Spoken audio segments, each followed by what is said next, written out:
For many years, I'd wanted to eat fish and chips. The way it was described made me think that it is truly the greatest thing a man could put in his mouth. The crunch outside and soft and delicate inside that people would talk about would make me want to cry.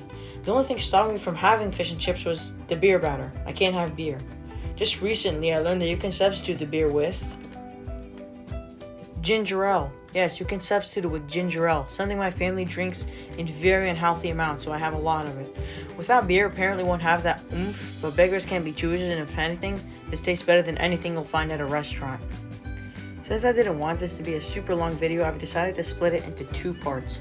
The fries, then the fish. Just a warning for any fish and chip aficionados, I will say fries, not chips. Literally nobody calls them chips. So to start out, I put some plastic wrap on my work surface, and I will tell you why later, so just trust me. I use 4 russet potatoes. These are the only potatoes fit for frying, and I refuse to believe otherwise. Begin peeling all 4 of your russet potatoes over the plastic wrap.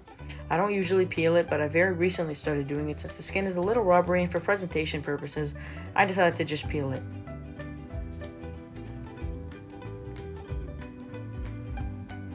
Once all your potatoes are peeled, just wrap all the potato peels in the plastic wrap.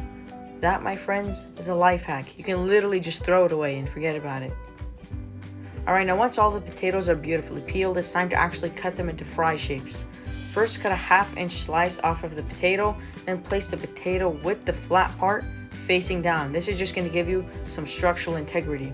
Now cut 1/2 inch slices from left to right or right to left, then cut each individual slice into several appropriately sized fries. Then repeat with the rest of your potatoes. Once all your potatoes have been cut into fries, place them in a large bowl. Fill that bowl with cold water, and then you're going to sprinkle in an optional tablespoon of salt. The salting is an Afghan technique that I've learned about. I do it because my fries always come out good and I don't want to change the method. I don't know what it does, but the only thing I can think of is that it draws out unnecessary moisture from the fries. So give that a mix and leave it for 30 minutes. After 30 minutes, drain out the water and get them ready for their first fry. If you want to check the temperature, you're looking for around 325 to 350 degrees Fahrenheit. Just research for Celsius, please don't be lazy.